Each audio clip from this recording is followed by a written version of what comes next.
తనకు న్యాయం చేయాలంటూ భర్త ఇంటి ముందు భార్య నిరసనకు దిగిన ఘటన గణపురం మండలం మైలారం గ్రామంలో చోటు చేసుకుంది. వివరాల్లోకి వెళ్తే కాటారం మండలం కొత్తపల్లి గ్రామానికి చెందిన లాస్య గణపురం మండలం మైలారం గ్రామానికి చెందిన కండి నవీన్తో 2021లో వివాహం జరిగింది. కాగా ఆటో డ్రైవర్గా పనిచేస్తున్న నవీన్ గత 2.5 సంవత్సరాలుగా తనను అదనపు కట్నము కొరకు శారీరకంగా మానసికంగా వేధిస్తున్నట్లు భార్య లాస్య ఆరోపించింది.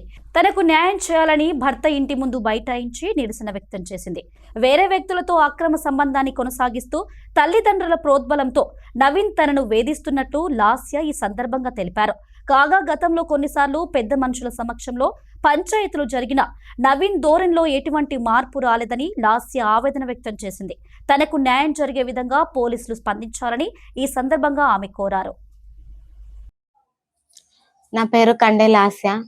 మా అమ్మ వాళ్ళ ఊరు జయశంకర్, భూపాలపల్లి జిల్లా, మండలం కాటారం, కొత్తపల్లి గ్రామానికి చెందిన నేను.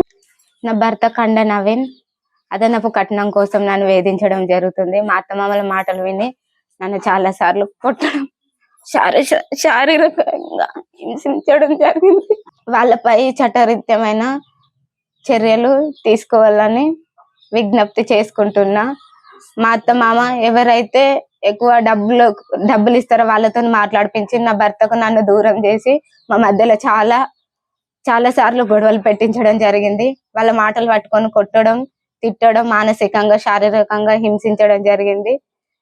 ఇతనిపై చట్టరీత్యమైన చర్యలు తీసుకోవాలని పోలీసు వాళ్ళను విజ్ఞప్తి చేస్తున్నా. నాకు న్యాయం జరిపించండి ప్లీజ్.